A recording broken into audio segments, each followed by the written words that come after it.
ব্যায়ামে আসিয়া হাজির হইল। তাহাকে উপরে লইয়া যথেষ্ট পরিমাণ সবক দেওয়া হইল। কোটসুট পড়াইয়া কেতাদুরস্থ অফিসার বানাইবার লক্ষ্যে ব্যাপক পরিমাণ ক্লাস করানো হইল। এর ভিতর শুরু হইল পিটি। ঢুলু ঢুলু চোখ লইয়া বকুল শরীর ক্লান্ত। ক্লাস করিতে করিতে বকুল গেল ঘুমাইয়া। মাঝে মাঝে দেরিও হইতে লাগিল। কোন এক বেরসিক সকালে বকুলের পাতলা কাগজ প্রাপ্তি হইল। তথাপি সিসি এবং সিডি স্যারের সুযোগ্য নেতৃত্বে বকুল পরীক্ষা ও প্রেজেন্টেশন করিতে লাগিল।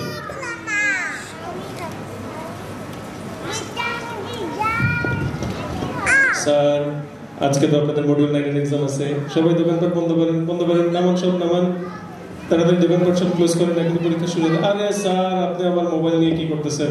সর্বনাশ, ওই যে সিসি ক্যামেরা সব আমল নামা ধরা পড়তেছে। আপনার হাতে তো পাতলা কাগজ পৌঁছে যাবে।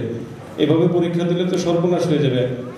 হ্যাঁ, তাড়াতাড়ি নামান, তাড়াতাড়ি দোকানপাট সব নামায় ফেলেন। আপনারা তো আমার চাকরি খেয়ে তারপরে চাকরি নিয়ে টান দিলেন।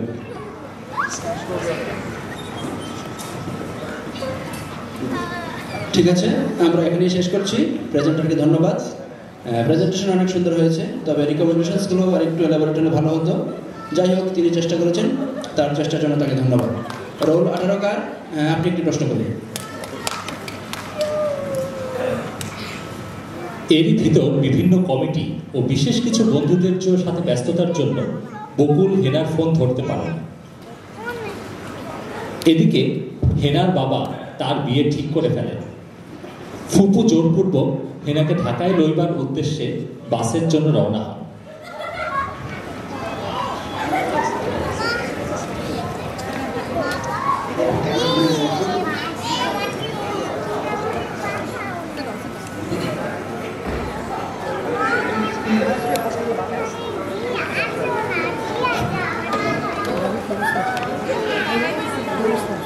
চাচা, চাচা, বাড়ি ঘরে তো সাজানো কেন? চাচা, হেনা কোথায়? চাচা, চুপ করে আছেন কেন? কথা বলুন চাচা। বাবা বকুল, তুমি হেনাকে ভুলে যাও বাবা। চাচা, এ হতে পারে না, এ হতে পারে না। বাবা বকুল, হেনার তো বিয়ে ঠিক হয়ে গেছে। হেনার তো বিয়ে ঠিক হয়ে গেছে। আমি বিশ্বাস করি না, আমি বিশ্বাস করি না, আমি বিশ্বাস করি না, আমি বিশ্বাস করি না, আমি বিশ্বাস